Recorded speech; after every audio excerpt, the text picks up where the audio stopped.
Hi everyone. So welcome to lecture 36 of Indian Polity GS2. ठीक है, last lecture में हमने पूरा नेशनल इमरजेंसी कंप्लीट करा था अंडर आर्टिकल 352. काफ़ी लेंदी लेक्चर था. ठीक है, तो आज के लेक्चर में हम प्रेसिडेंट रूल कंप्लीट करेंगे विच कम्स अंडर आर्टिकल 356. ठीक है, आज के लेक्चर में हम कॉन्सेप्ट पढ़ेंगे the very famous SR Bombay case versus union of India.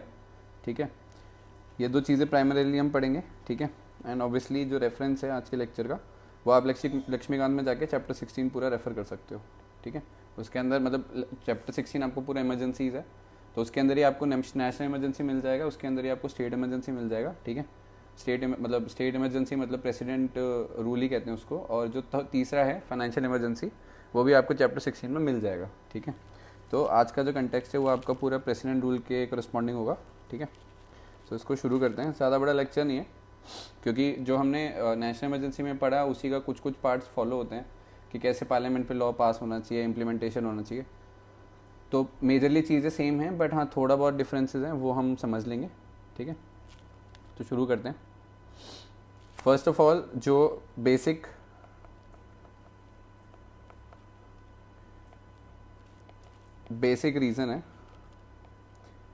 Reason of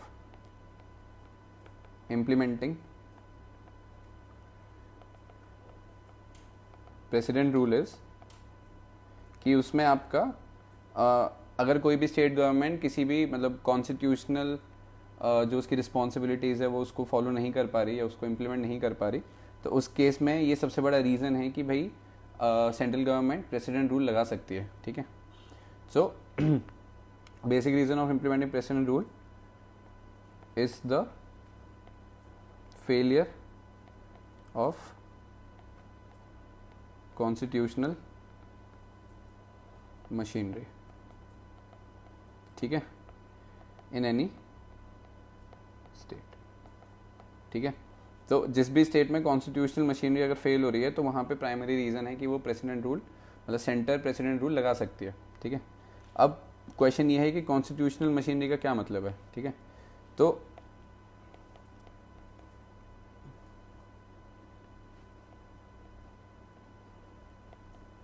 constitutional machinery include करती है आपकी जैसे सेसेशनिज्म,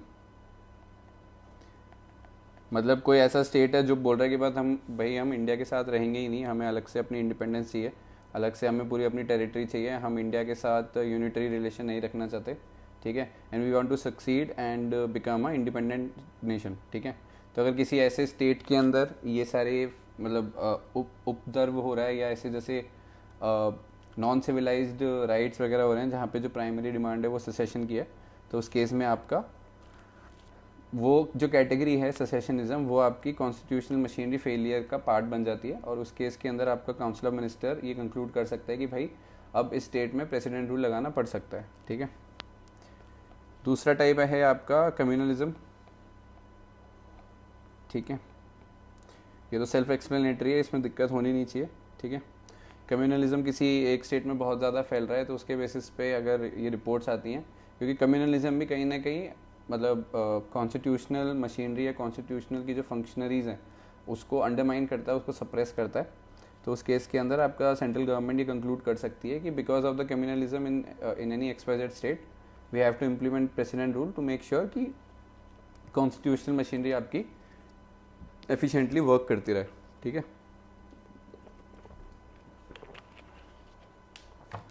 अब इसके अलावा तीसरा ये है कि आपका जो प्राइमरी आर्टिकल है, ठीक है, right to life and liberty, article 21 is getting violated. ठीक है, and we all know article 21 is your fundamental right. Right, तो अगर किसी स्टेट में फंडामेंटल राइट जो है अगर उसमें प्राइमरी आर्टिकल 21 जो है, ठीक है, right to life and liberty, वो अगर वायलेट हो रहा है तो उस केस में भी आपका प्रेसिडेंट रूल रख सकता है. ठीक है, और ये कुछ प्राइमरी रीज़न है. इसके अलावा अगर पॉलिटिकल टर्म्स में मैं बात करूं तो अगर किसी स्टेट का सीएम सस्पेंड हो जाता है, ठीक है, एंड उसकी जो काउंसिल ऑफ मिनिस्ट्री है उस स्टेट असेंबली की वो डिसॉल्व हो जाती है, तो उस केस में भी आपका प्रेसिडेंट रूल इम्पोज हो सकता है. ठीक है, तो इफ़ सीएम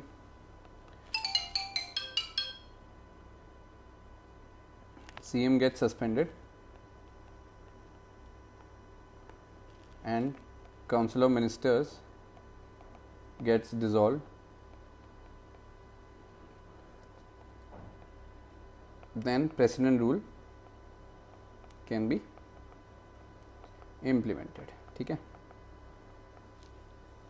अब सस्पेंशन का रीज़न कुछ भी हो सकता है, काउंसिल मतलब चीफ मिनिस्टर का हो सकता है, कोई जुडिशियल ऐसा कन्विक्शन आया हो जिसकी वजह से जो सिटिंग सीएम है वो सस्पेंड कर दिए गए हों, right.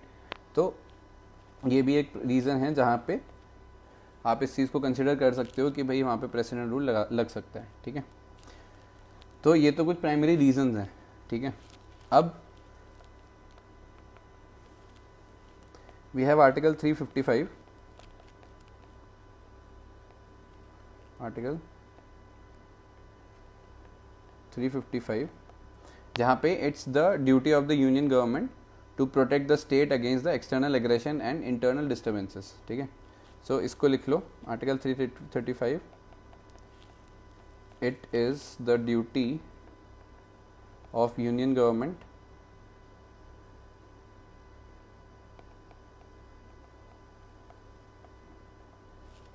to protect the state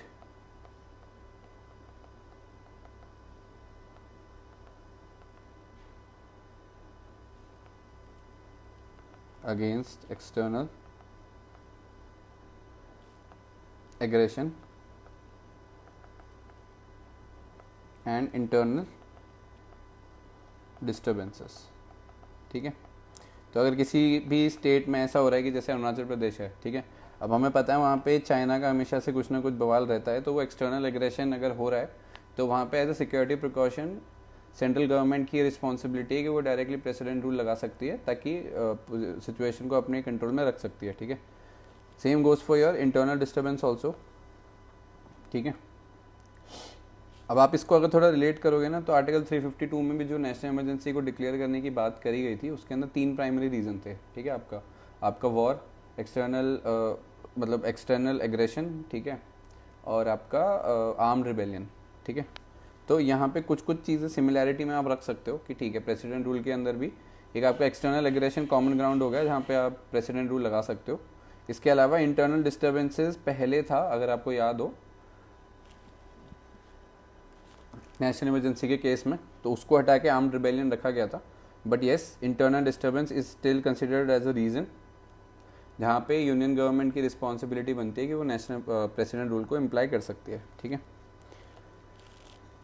तो इसको लिख लो पूरा. Under article 355 it is the duty of the union government to protect the state against external aggression and internal disturbances and to ensure that government in the state is working as per the constitutional provisions and mechanics. ठीक है. Next लिखो. Article 356 provides that the President, on satisfaction that the government in the state cannot be carried according to the provisions of the Constitution and on the basis of the report of the governor or otherwise can impose President rule. ठीक है. अब देखो फंडा जो hierarchy है वो मैं बता देता हूँ. मतलब प्रेसिडेंट रूल लगाने के लिए आपकी उस स्टेट से जो स्टेट में आप लगाने वाले हो वहाँ से आपका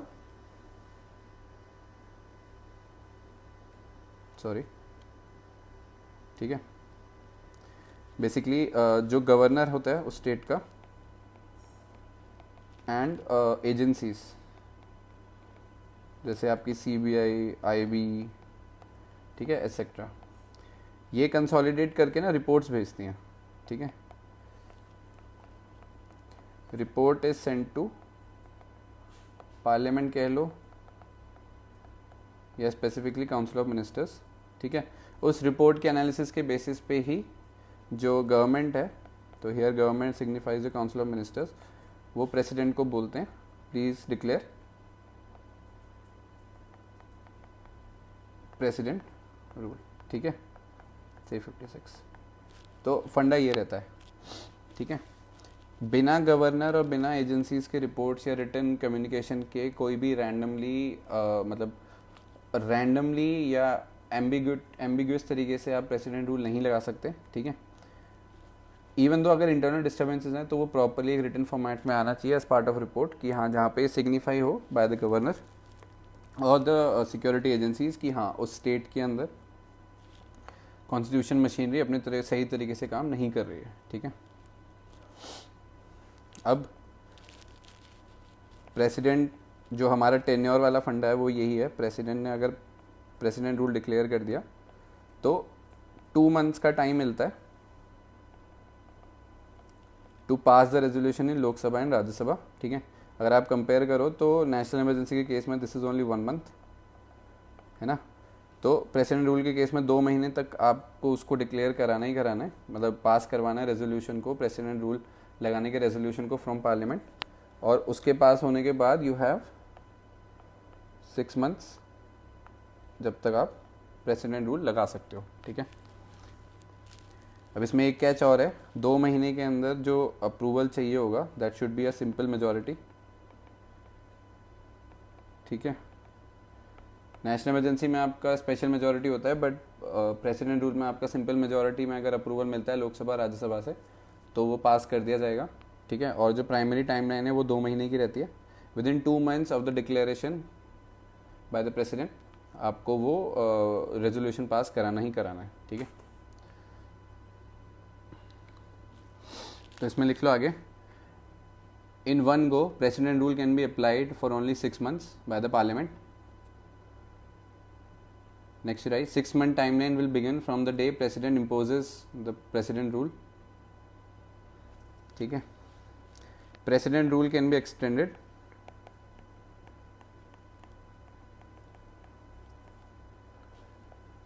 फॉर 6 months, ठीक है। नेक्स्ट यू राइट,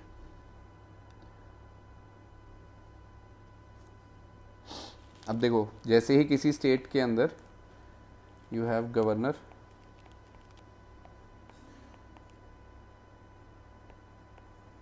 ये मैं स्टेट लेजिस्लेटिव असेंबली का बना रहा हूँ, ठीक है।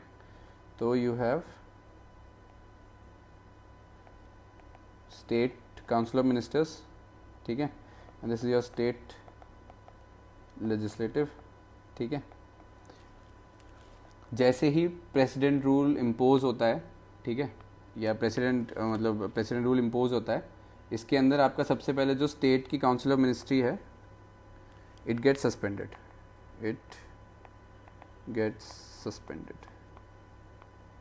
ठीक है।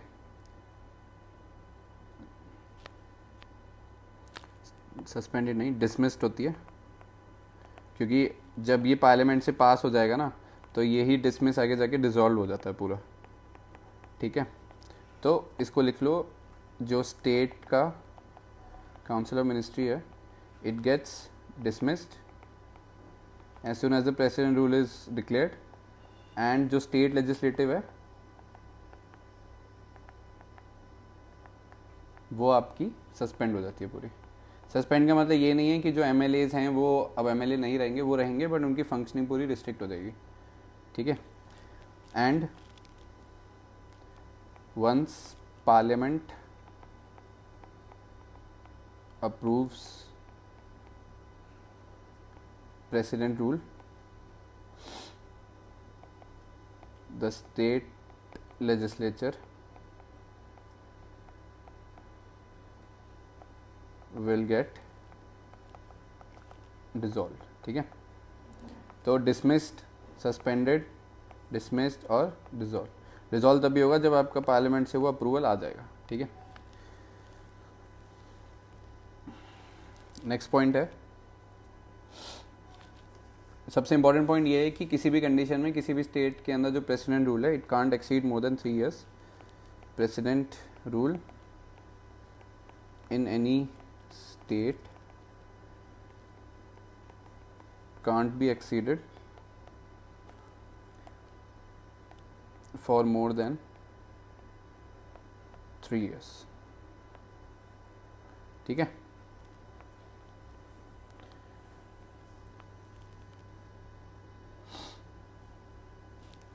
अब वैसे तो आपका जो प्रेसिडेंट रूल है वो आपका 6 महीने के हिसाब से चलता है, ठीक है, but it can president rule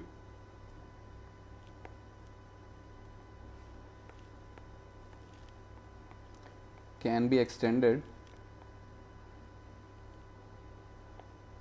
beyond 1 year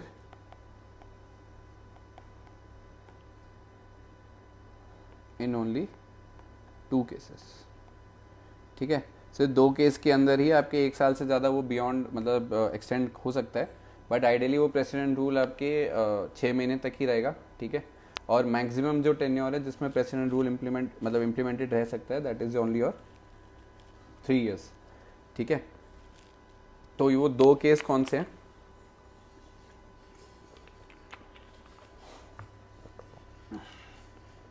उसमें पहला केस ये है कि प्रेसिडेंट रूल के साथ साथ अगर नेशनल इमरजेंसी लगी हुई है तो उस केस में आपका जो 1 साल मतलब 6 महीने से ज़्यादा 1 साल तक वो स्ट्रेच हो सकता है। And secondly election commission of India ये कहता है कि भाई अभी हम इस सिचुएशन में नहीं है because of any XYZ reason कि हम उस स्टेट में दोबारा से आपकी ये लगा सकते हैं, मतलब इलेक्शन करा सकते हैं। तो अगर इलेक्शन कमीशन ऑफ इंडिया को और ज़्यादा टाइम चाहिए प्रेप के लिए या किसी और एक्सवाइजेड रीजंस के लिए, और अगर वो ये कन्वे करते हैं कि भाई अभी हम इलेक्शंस नहीं करा सकते उस स्टेट के अंदर, तो उस केस के अंदर आपका प्रेसिडेंट रूल एक्सटेंड हो सकता है। ठीक है, तो इसको लिख लो। If national emergency is in place across India और स्पेसिफिकली इन दैट स्टेट, ठीक है, then the president rule can go beyond 1 year। Second case, if the election commission confirms that they are not in position to conduct fresh elections, then also the president rule can extend beyond 1 year। ठीक है, तो ये तेरा आपका पूरा concept वगैरह था।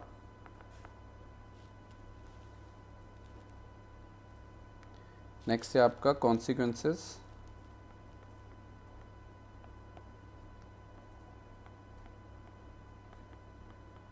Of president rule. ठीक है, यहाँ जो आज हम कवर करेंगे सिर्फ कॉन्सिक्वेंसेस तक ही करेंगे। ठीक है, ये जो मैंने यहाँ लिखा था SR बम्बई केस हम नेक्स्ट लेक्चर में कवर करेंगे।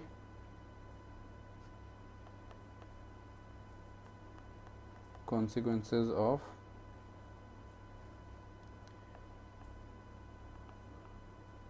President rule. ठीक है, सो कॉन्सिक्वेंसेस में क्या रहता है कि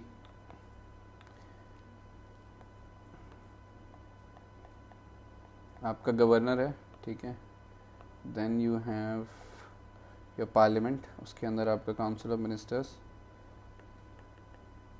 स्टेट लेजिस्लेटिव। ठीक है, तो जैसे ही आपका प्रेसिडेंट रूल इम्प्लीमेंट होता है, ये जो है आपका ये सबसे पहले डिसमिस्ड होता है। ठीक है, और स्टेट लेजिस्लेटिव आपकी पहले सस्पेंड होती है और फिर जब पार्लियामेंट से अप्रूव हो जाता है तो डिसॉल्व। ठीक है, सो दिस इज फेज 1,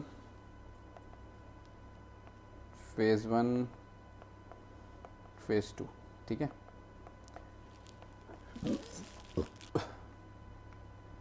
तो कॉन्सिक्वेंसेस में इसको रेफर करते हुए लिखो, after dissolution state executive responsibility will be assigned to the president and president will run state executive through departments and officers. ठीक है, तो जैसे ही आपका डिसोल्यूशन होता है इसका, वंस डिसॉल्व, जो भी रिस्पॉन्सिबिलिटी है स्टेट एग्जीक्यूटिव की वो प्रेसिडेंट के पास आ जाएगी। Responsibility of state executive will be handed over to president. ठीक है, अब प्रेसिडेंट कैसे अपना जो स्टेट का एग्जीक्यूटिव है उसको प्रेसिडेंट कैसे चलाएंगे? थ्रू ऑफिसर्स, ठीक है, एंड डिपार्टमेंट्स। मतलब basically president directly departments and officers को बोलेंगे क्या करना है क्या नहीं करना। ठीक है, तो जो भी मिनिस्ट्री के हेड होंगे या जो भी एमएलएस वगैरह होंगे, एमएलसीज वगैरह होंगे, उनकी कोई रोल्स एंड रिस्पॉन्सिबिलिटी नहीं रहेगी और सब कुछ प्रेसिडेंट अपने सबऑर्डिनेट्स और ऑफिसर्स एंड डिपार्टमेंट्स को डेलीगेट करके चीज़ें कराएंगे। ठीक है, अब एग्जीक्यूटिव के अलावा जो लॉ मेकिंग प्रोसेस था, law making power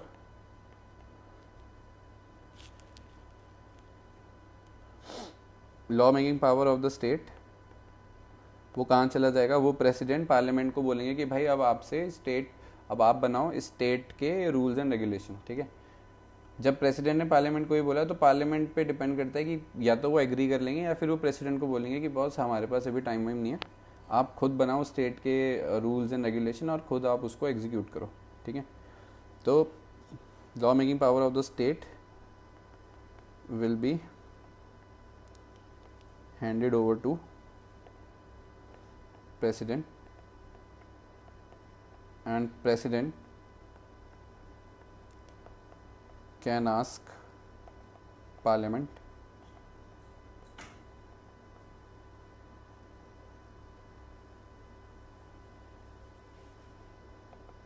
to make laws for the state, ठीक है।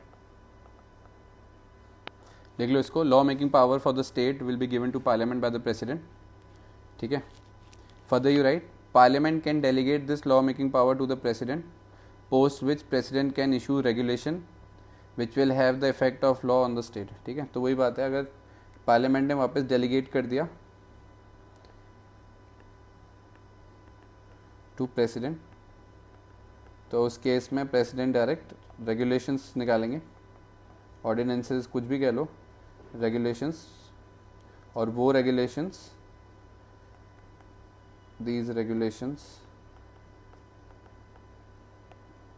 will act as law, ठीक है। इसमें एक चीज़ और लिखो कॉन्सिक्वेंसेस के अंदर, अंडर प्रेसिडेंट रूल ऑल और limited power of the governor, ठीक है। गवर्नर का जो रोल है वो भी लिमिटेड रह जाएगा, बिकॉज गवर्नर बेसिकली आपका चेक्स एंड बैलेंसेस के लिए हो रहता है with respect to the state assembly, ठीक है। अब वो स्टेट असेंबली नहीं बची तो वो गवर्नर की पावर्स का कोई काम है नहीं, ठीक है। तो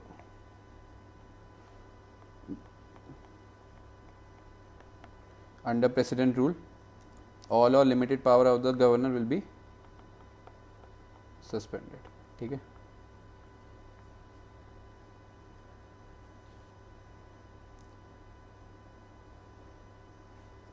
एक और कॉन्सिक्वेंसेस ऐसे लिख लो कि भाई under president rule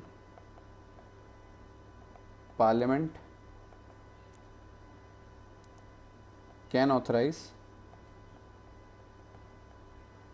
president to use consolidated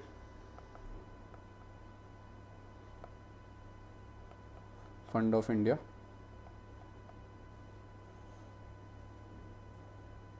ठीक है।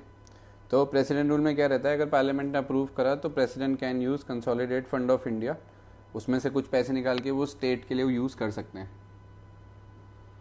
ठीक है। एक और लिख लो कॉन्सिक्वेंस, किसी भी फॉर्मेट या किसी भी बेसिस पे ऐसा नहीं होना चाहिए कि under president rule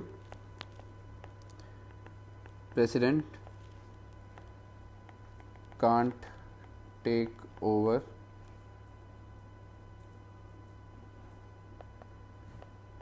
the power of high court of that state, ठीक है। किसी भी केसेस में प्रेसिडेंट अगर रूल लगा हुआ है तो president can not assume in himself the power of high court of that state, ठीक है। हाई कोर्ट एक जुडिशरी का पार्ट है और वो हमेशा इंडिपेंडेंट रहेगा, तो इसको लिख लो, in no case president can assume in himself the power of high court of that state. Last लिख लो consequences, parliament can suspend the operation of any provision of the Indian Constitution with respect to anybody or authority of the state, ठीक है। तो state से जितने state से linkages जितने भी कॉन्स्टिट्यूशनल आर्टिकल्स हैं can suspend constitutional articles that are specific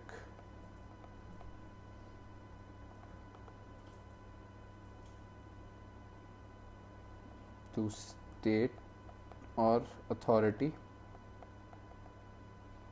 of state. ठीक है, तो ये आज हम यहाँ तक क्लोज करेंगे. ठीक है, इसके बाद आपका SR बम्बई केस है जो वो नेक्स्ट लेक्चर में मैं पढ़ा दूंगा. उसके साथ साथ आपका जो डिफरेंस है नेशनल इमरजेंसी और इसका प्रेसिडेंट रूल का, ये 2 चीज़ मैं नेक्स्ट लेक्चर में कवर करूँगा. ठीक है, एंड अकॉर्डिंगली विल प्रोसीड. तो आज का लेक्चर शॉर्ट था, बस इंट्रोडक्शन देना था ताकि आप लक्ष्मीकांत में जाके पढ़ोगे तो इजीली सब कुछ अभी आ जाएगा समझ में. ज़्यादा कॉम्प्लिकेटेड नहीं है बिकॉज फाउंडेशन हमारा नेशनल इमरजेंसी में बन चुका है, तो it won't be a big challenge for you. ठीक है, so this is all for today. Humble request to each and every one of you. आप में से कई लोग वीडियो देख रहे हो बट सब्सक्राइब नहीं कर रहे, सो प्लीज़ सब्सक्राइब. ठीक है, like share subscribe, hit the bell icon. Regularly lectures आ रहे हैं and we are maintaining the continuation. जल्दी हमारा पॉलिटी में अब ज़्यादा लेक्चर बचे नहीं है, प्रोबेबली 8-10 लेक्चर और होंगे. ठीक है, and then will be over with polity and then will accordingly pick either geography और इकोनॉमिक्स, जो भी इंपॉर्टेंट होगा वो हम देख लेंगे. ठीक है, सो लाइक शेयर सब्सक्राइब. ठीक है, कीप स्टडिंग, कीप वॉचिंग. ठीक है, पढ़ाई करो. मेंस आ गए हैं ऑलमोस्ट, जो सितंबर में दे रहे हैं. शॉर्ट नोट्स की तरह इसको देखोगे, समझ जाओगे, ज़्यादा हेक्टिक कुछ नहीं है. स्टैंडर्ड बुक रेफ़र करो. नोट्स प्रॉपर मेंस के हिसाब से ही हैं, इसके अंदर प्रीलिम्स का तड़का भी है, तो it won't be a big challenge. ठीक है, so I hope you like this video informative.